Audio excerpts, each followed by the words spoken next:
Today's class is the final session covering the chapter on the defects of samsara. We have already explored the sufferings of hell beings, hungry ghosts, and animals. We also discussed the sufferings of humans, asuras, and gods. In short, the very nature of all 6 realms is suffering. We cannot merely pay lip service to this suffering by saying, samsara is suffering. It is like a house on fire. We must deeply understand that wherever we are reborn in samsara, we are not free from suffering.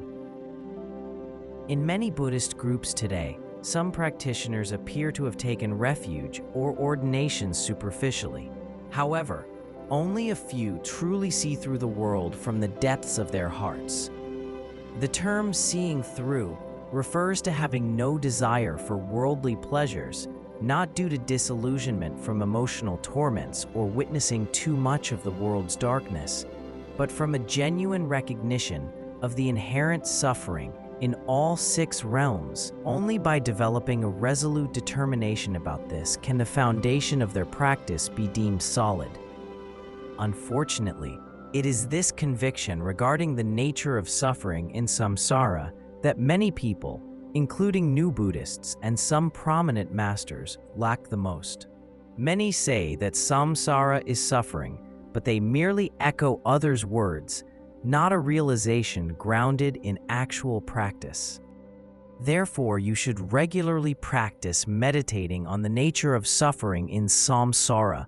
Do this every day and reflect on its meaning repeatedly. In fact, there are 2 types of meditation: calm abiding meditation and analytical meditation. Here you are encouraged to contemplate the teachings so that you can fully internalize them. This is analytical meditation. This is also considered a form of meditation. Otherwise, if you only listen to and contemplate the teachings without actual meditation, you are not yet a true Buddhist. Of course, the most crucial step is to first hear and contemplate. Many Buddhists today lack a solid understanding of Buddhism. They are often unfamiliar with the Buddha's fundamental teachings, which is regrettable. This is similar to an individual insisting on doing something without the necessary knowledge. Similarly, it will be very challenging for a Buddhist without a solid understanding to achieve anything. Things in Tibetan Buddhism seem somewhat better because the monasteries continue the tradition of hearing and contemplating the teachings. However, in Han Chinese Buddhism, while a few temples in mainland China do engage in hearing and contemplation, this tradition is not widely practiced, and many Buddhists have not yet studied the Dharma systematically. For example, on an auspicious Buddhist date, such as the 8th day of the 4th lunar month, the temples are crowded with people, but only a few of these individuals have actually studied Buddhism. As you may know, not many of those temple visitors understand the right views, such as those related to karma and rebirth, let alone the meaning of emptiness and no self. Therefore, as Buddhists, it is very important that we engage in both study and contemplation alongside our practice. This is something we should persist in over the long term. Let's continue with the text. We do not need to witness the hell realms firsthand to understand their terror. Even a simple image is enough to instill fear and strengthen our desire for liberation. This is why the Buddha instructed that the 5-fold wheel of samsara be depicted at the entrances of monastic assembly halls. Regarding the origin of the 5-fold wheel representing samsara, here is the account from the Vinaya. After Anathapindika offered Jetavana Monastery to the Buddha, he found the structure lacked solemnity due to the absence of paintings. So, Anathapindika asked the Buddha what to paint. The Buddha suggested painting the 5-fold wheel of samsara on the doors of the monastery, an image of the Buddha caring for patients at the hospital. The Tzu Chi Hospital features such an image, likely based on this Vinaya text, and skeletons in the bedrooms to discourage desires for a physical body. This tradition exists in Thailand. Additionally, Here is another story from the Mulasarvastivada Vinaya. Maudgalyayana visited the 5 realms and witnessed all kinds of suffering. When he returned to the human realm, he preached to the public about suffering. When the Buddha became aware of this, he told everyone, Maudgalyayana is not always present with you, so you should draw the wheel of samsara at the doors of the monasteries. This drawing can help reinforce people's aversion to samsara. Meanwhile, monks should sit at the gates of the monasteries so that when someone visits, they can explain the causes of cyclic rebirth to the visitors. In the Tibetan regions, almost all monasteries display the 5-fold wheel of samsara at the entrances of the Dharma halls. Most temples in mainland China do not include such an illustration, except for a few temples on Mount Juhua and Mount Putuo, where terrifying depictions of the hells exist. When you become a temple abbot in the future, would you please consider adding the wheel of samsara to the entrances? It is of utmost importance. The Mulasarvastivada Vinaya provides clear instructions on how to draw it. As stated in Nagarjuna's letter to a friend, if merely seeing images of the hells and hearing, thinking, or reading about them frightens us, or if creating sculpted figures does, how difficult it will be to endure the ripened fruit. As you already know, the conditions in the prisons of the human realm are quite terrible, but those conditions in the hells are even worse. Therefore, individuals with right mindfulness and vigilance should certainly avoid wrongdoing after understanding the suffering in the hells. Of course, some people remain indifferent to these teachings due to deeply ingrained misconceptions, limited merits from past lives, and the influence of worldly education. They dismiss the stories as fairy tales. However, whether you believe it or not, the law of karma is unfailing. As long as you engage in wrongdoing, you will inevitably face corresponding karmic retribution. Therefore, Dharma students should cultivate a sense of fear regarding the hells. Such fear will encourage you to be cautious about your actions and choices in the future. Therefore, you should reflect on the various forms of suffering in samsara, from the summit of existence right down to the deepest hell. From the depths of your heart, let go of all the ordinary goals of this life. You should find no meaning in the 8 worldly concerns and take no interest in fame and wealth, for they are merely causes of samsara. Many esteemed masters of Chinese Buddhism emphasize the importance of letting go, releasing attachment, and being carefree, which is indeed crucial for our practice. The gateway to training the mind also addresses renouncing this life in the first chapter.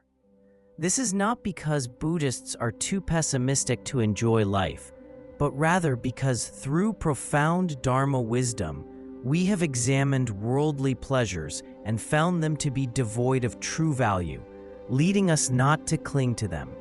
If we do not completely let go of worldly pursuits, any Dharma practice we claim to follow will not be genuine. Only when you renounce this life can you grasp the truth of everything in this world. At this point, even if you know only one verse of the Buddha's teachings, you have the opportunity to attain liberation in this very life. The Sutra of the Great Assembly states, if beings are free from pursuing 5 sensory desires and follow the Tathagata and listen to the Dharma, by assimilating one verse wholeheartedly, they can attain liberation as the previous Buddhas did. If sentient beings can distance themselves from worldly desires, follow a qualified teacher akin to the Buddha, and listen to his teachings of the Dharma, then even if they fully assimilate just one verse, they will be able to attain liberation as Buddha Kassapa, Buddha Krakucchanda, and other previous Buddhas did. Therefore, when you have the opportunity to listen to even a single class or one verse, and then contemplate it deeply, it may change your life and gradually set you on the path to liberation. The content I just covered is fundamentally about renunciation, which is crucial in all of Buddha's teachings. Some may think renunciation and bodhicitta are too simple. What I truly aspire to is the highest teaching of Dzogchen. However, no matter how supreme Dzogchen is, without the foundation of renunciation and bodhicitta, you may face challenges in putting it into practice. In fact, cultivating renunciation is quite demanding. Whether you are a lay practitioner or a monastic, you should reflect on the goal of your practice. Is it for liberation, for rebirth as a god, or solely for immediate benefits? Some religions aspire to reach heaven after death. If you lack even this intention and instead simply wish for a good life, a good job, and a good family, then you have not even begun the path toward rebirth as a human or a god. Therefore, renunciation is a profound matter that deserves your utmost attention. Atisha once offered a pertinent piece of advice. As Atisha neared the end of his life, a yogi approached him with a question. After you pass away, should I focus on meditation? Atisha replied, even if you do, will it truly be the Dharma? The yogi then asked, in that case, should I dedicate myself to teaching? Atisha responded with the same question. Perplexed, the yogi asked, then what should I do? Atisha answered, all of you should place your complete trust in Dromtonpa and sincerely renounce this life. What Atisha wanted to convey to the yogi is the following. Teaching is valuable, as is meditation. However, if you have not renounced this life, even if you seem to teach or meditate, you may eventually become no different from a worldly person, ultimately straying from the path to liberation. Therefore, the most crucial aspect is not teaching or meditating, but renouncing this life. You should rely entirely on Dromtonpa. According to Atisha's biography, one of the reasons he came to Tibet was to guide the lay practitioner Dromtonpa. Consequently, Atisha instructed his disciples to depend on Dromtonpa after his passing. He advised them not to leave immediately after his death, as this could make them vulnerable to external challenges that might pull them back into worldly life. Dromtonpa exemplified the renunciation of worldly life. Once, the people of certain valley invited him to give teachings. He instructed one of his disciples, please go in my place. I am currently focused on the practice of renouncing worldly concerns, so I should not engage in anything that contradicts my mindset. Dromtonpa wore old patched robes throughout the year and practiced in the forest near Radrang Monastery. He frequently recited this verse, as a renunciate, I am not bound by fame and wealth. A true renunciate does not cling to fame, status, or wealth. Such a practitioner regards these worldly matters lightly and remains unaffected by them. However, in this degenerate age, true renunciates are exceedingly rare. Once, a practitioner named Nyingmo visited Sakya Pandita and asked, what is the cause for one to renounce this life? Sakya Pandita answered, knowing that everything in samsara is meaningless. The practitioner then asked, what is the condition for one to renounce this life? Sakya Pandita replied, knowing that samsara is full of suffering. The practitioner continued, how can one determine that they have renounced this life? By having no interest in the 8 worldly concerns. Last, the practitioner asked, what is the sign that one has renounced this life? Sakya Pandita answered, not being affected by the 8 worldly concerns. I also mentioned these 4 questions to you when teaching the gateway to training the mind. Therefore, for practitioners, the most important thing is to remain unaffected by the 8 worldly concerns. There is another story about a monk who is circumambulating Radrang Monastery when he encountered Dromtonpa. Dromtonpa asked, Venerable monk, circumambulating is good, but wouldn't it be even better to truly practice the Dharma?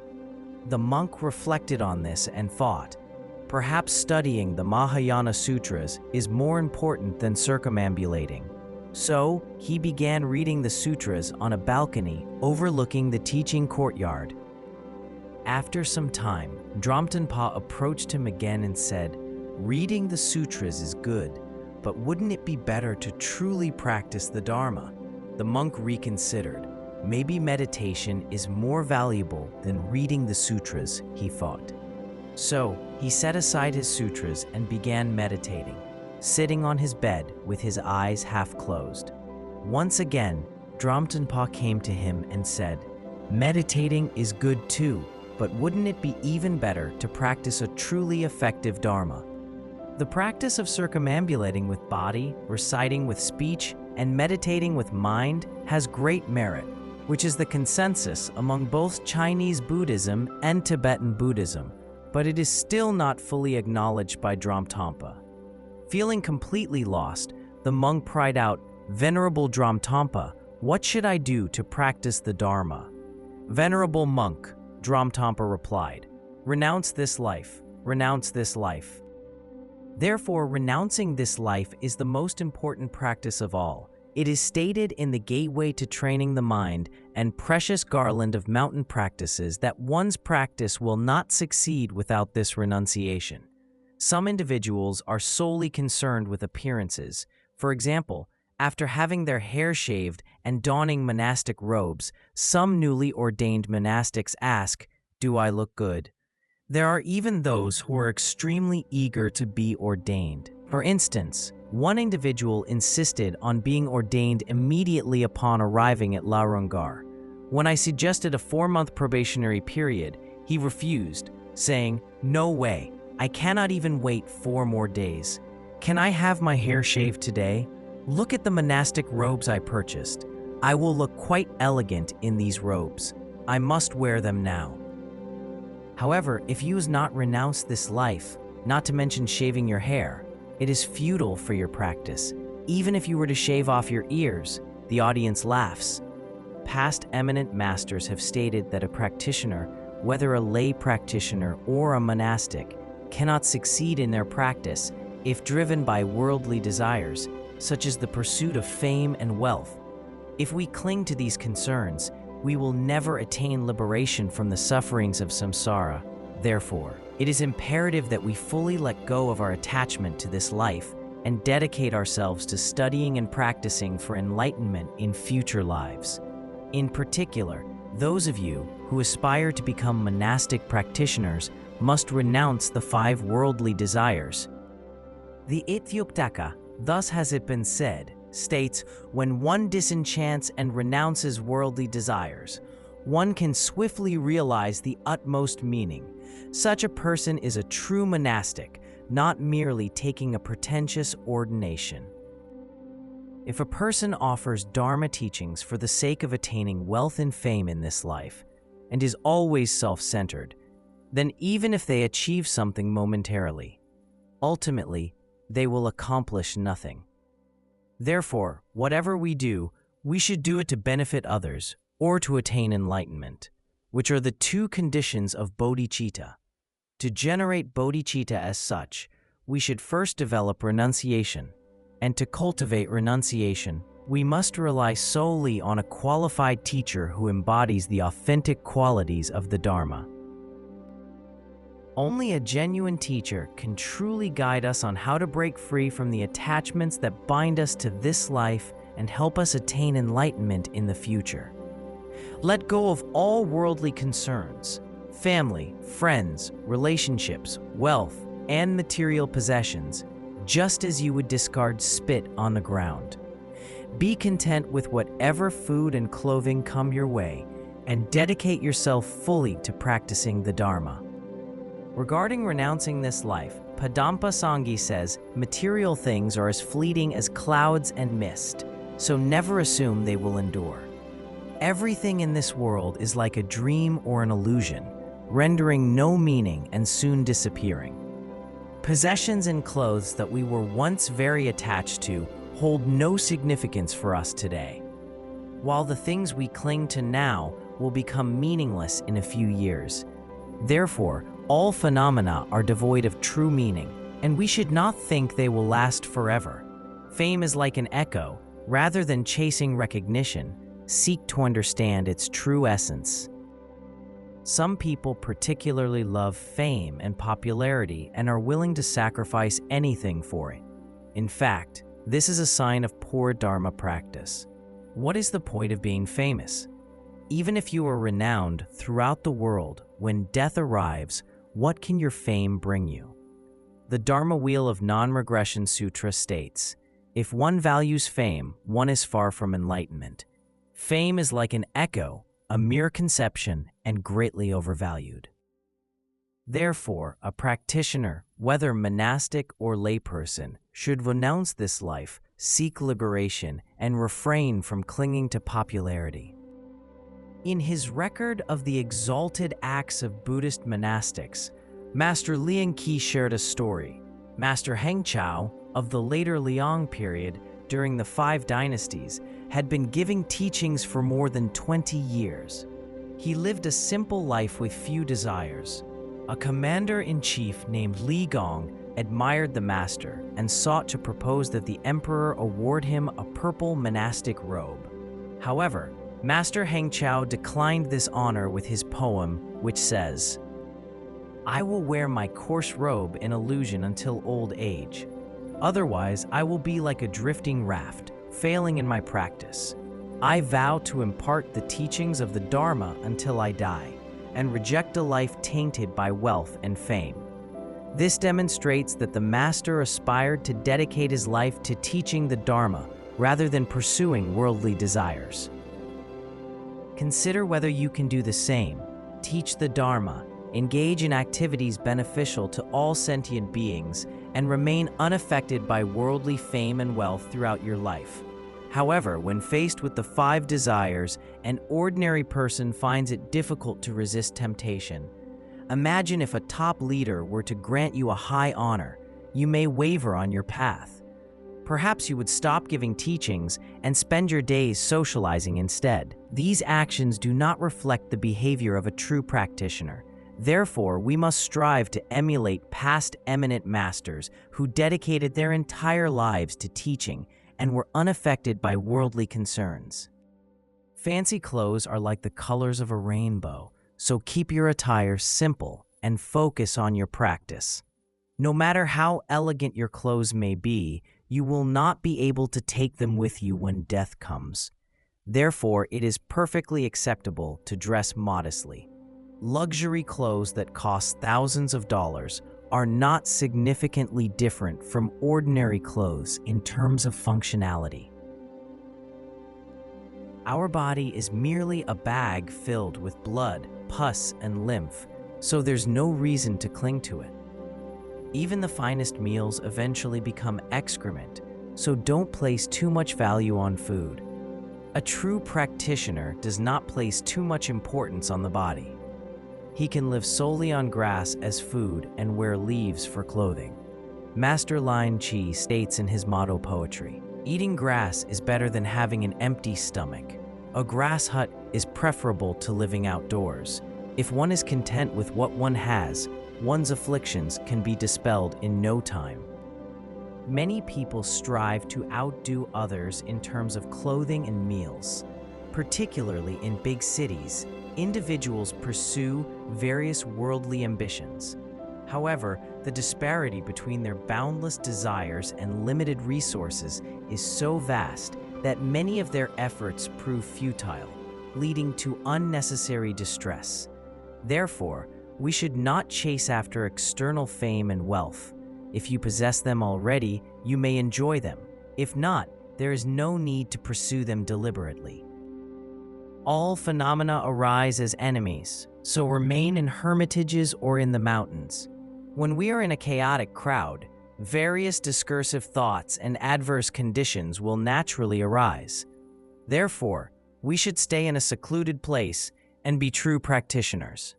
The thorns of illusory perception pierce the mind. Recognize them all as being of equal nature.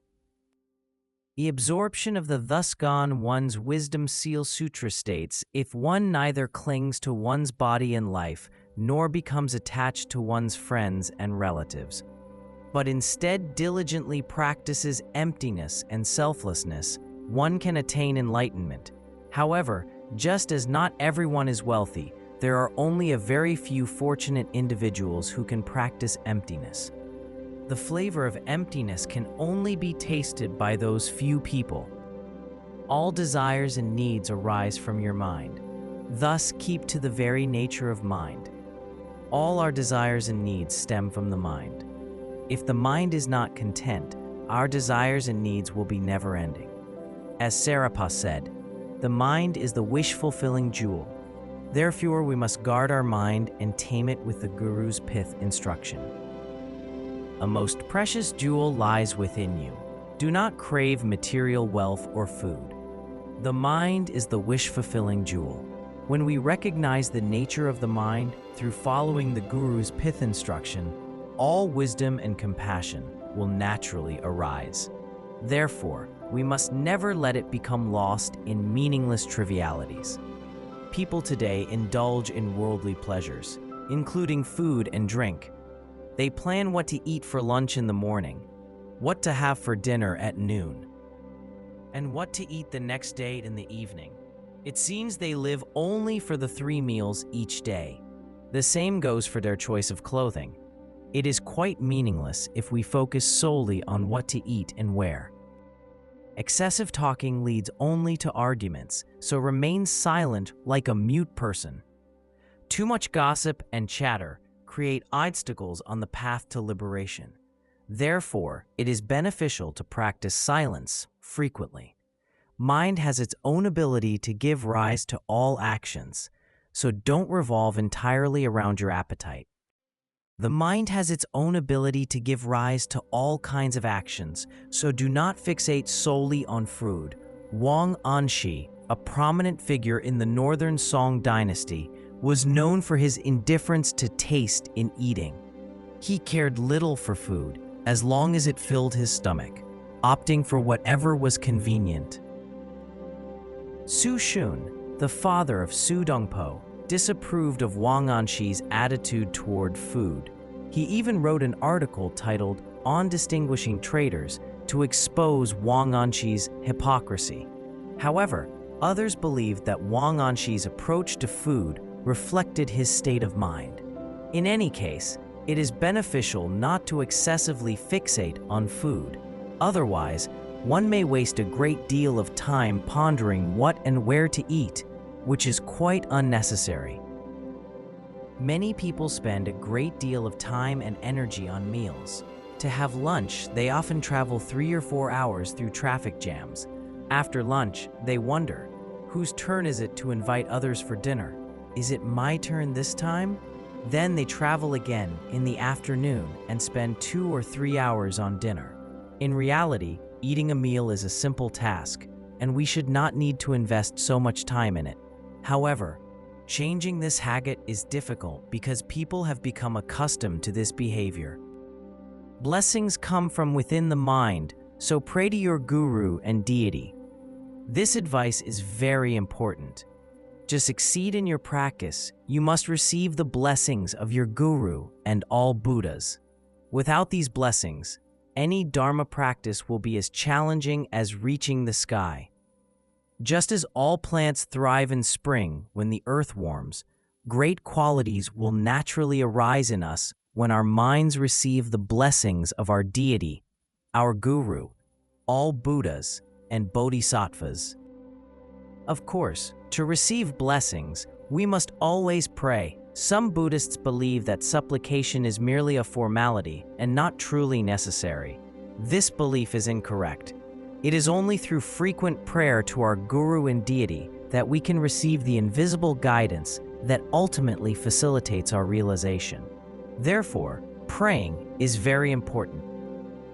Staying too long in one place breeds criticism, even of the Buddha, so don't stay anywhere for too long. Being around a person for too long, even if that person is the Buddha, can lead to the development of wrong views about him. You should behave with humility, so let go of any pride in your status. The chi-chi, or tipping vessel, is an ancient Chinese ceremonial utensil that automatically overturns and spills its contents once it reaches capacity. When Confucius noticed a chi-chi, he exclaimed, "It overturns when overfilled." Therefore, we should remain humble and avoid arrogance in our interactions with others. Time flies and waits for no one, so seize the moment and practice now without delay. Time does not wait for us, and our lives are limited. Therefore, we must practice now while we have the chance. We should not procrastinate, repeatedly saying, "I will take my ordination in 5 or 10 years." Eventually, even if you still have the intention then, you may no longer have the opportunity.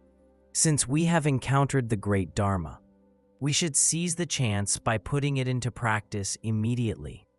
You are just a traveler in this life, so do not build a castle where you will only stay temporarily. Please do not work so hard every day constructing your cabins. We came to Lerungar to train our minds, not to engage in construction. Training the mind and building a cabin are different, so make sure you do not mix them up.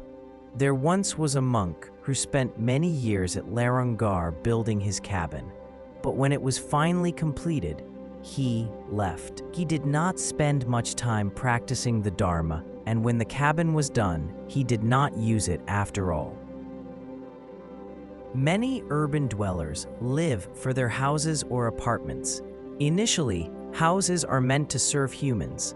However, after purchasing a house through a mortgage, the owner becomes a slave to the property, constantly working to pay off the mortgage for the rest of their life. These individuals think, since others are doing this, I must follow, otherwise I'll be left behind. However, from a Buddhist perspective, such a life is exhausting. As practitioners, although we need a place to live, we must always prioritize our Dharma practice.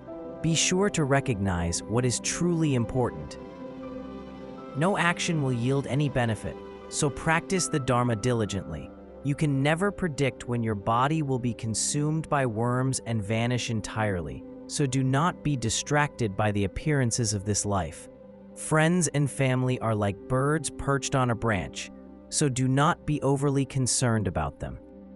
People often cling to the idea that this is my family and that is my friend.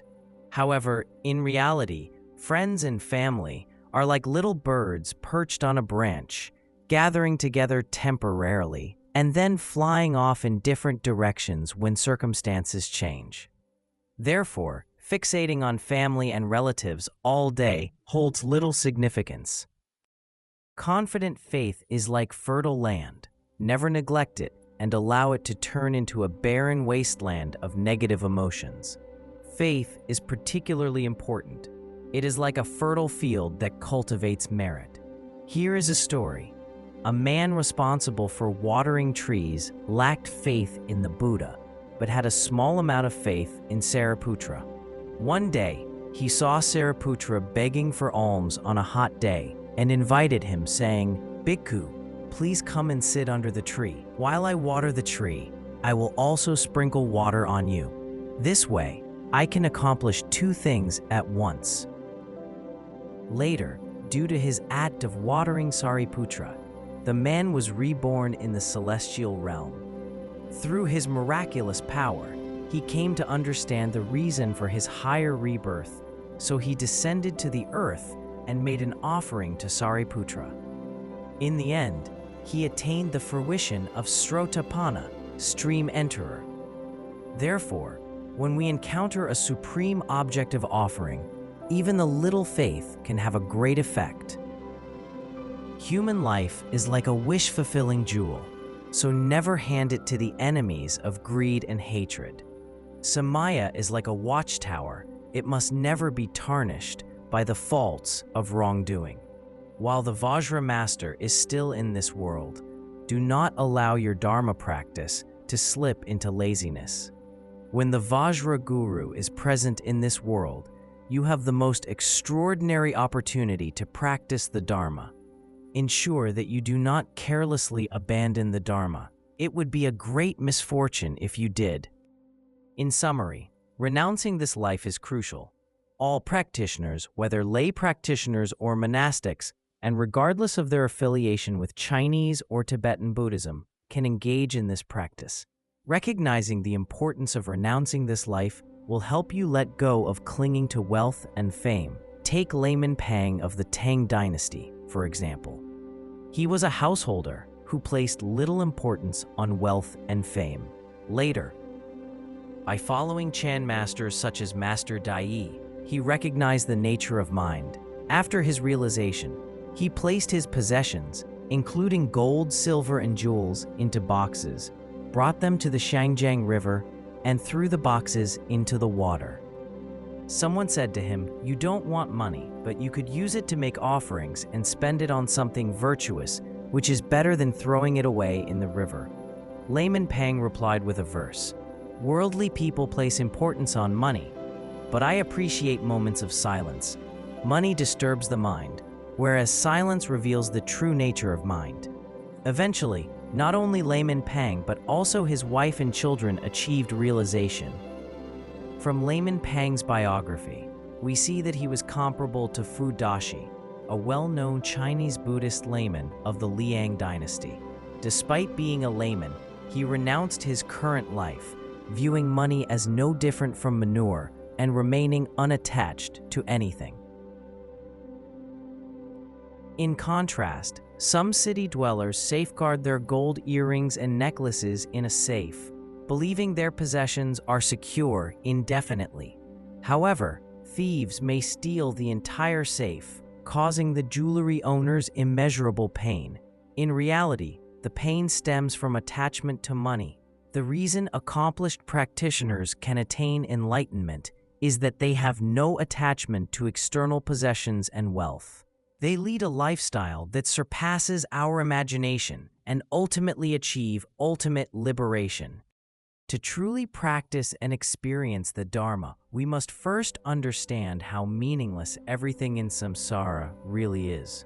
The only way to develop this understanding is by meditating on the defects of samsara.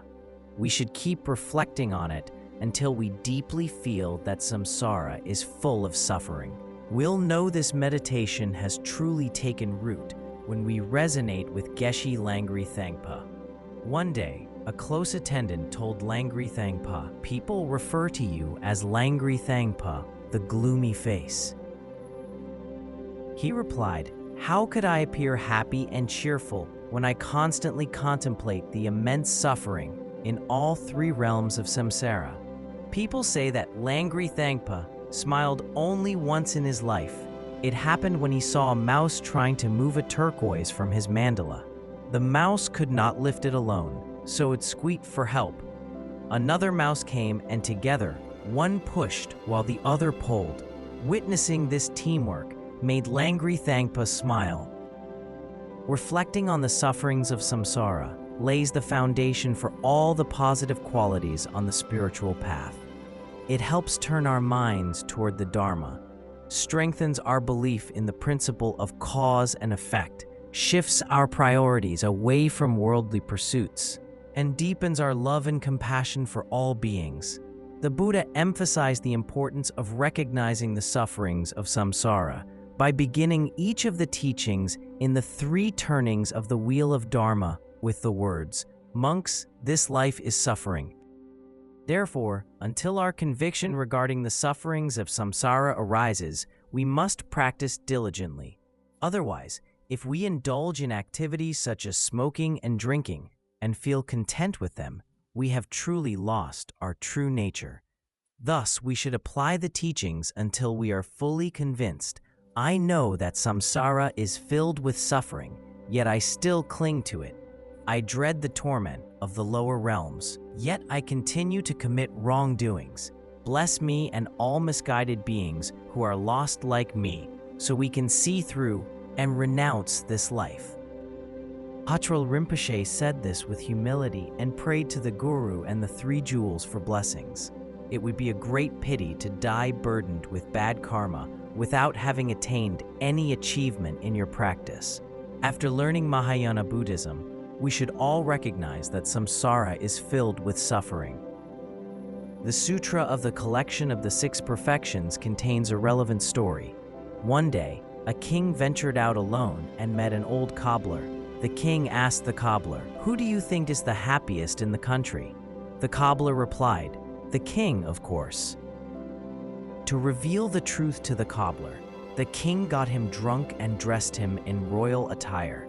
He then sent the old cobbler to the palace, instructing the concubines to serve him as if he were the king. Consequently, everyone honored and revered the old cobbler, and the ministers consulted him daily on political matters. However, the old cobbler knew nothing about governing a country. Yet each day, he had to contend with various issues, which made him very unhappy. The king then got him drunk again and sent him back home. Once the old cobbler sobered up, he believed he had just experienced a dream in which he was a king. He realized that being a king is something very painful.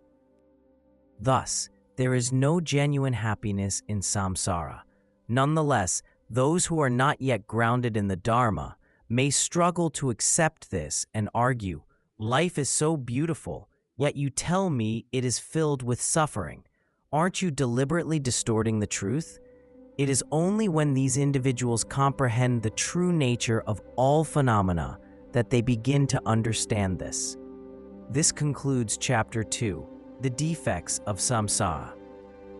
So far, we have covered the three key issues in the common preliminaries: the difficulty of finding the freedoms and advantages, the impermanence of life, and the defects of samsara. We will soon move on to the fourth one, the principle of cause and effect. When you understand these four common preliminaries and put them into practice accordingly, you have already established the foundation of the Dharma. I sincerely hope that everyone can take in the words of my perfect teacher. If you aspire to become a true Buddhist, following this text is sufficient. In this degenerate age, it is unrealistic to study thousands of sutras and shastras in a short lifetime. However, if you can carry a copy of this text with you wherever you go, read it for 10 minutes or half an hour each day, and repeatedly reflect on its content, you will gradually become a true practitioner. At this point, whether others praise or slander you is no longer important. What matters most is that your mind has merged into the Dharma. As Longchen Nyingtik stated in the Precious Garland for the Four Themes, here is the most essential point for a practitioner, which is also the Kadampa's pith instruction for mind training. Turning your mind to the Dharma, practicing the Dharma as a path, removing confusion while on the path, purifying confusion into pristine awareness.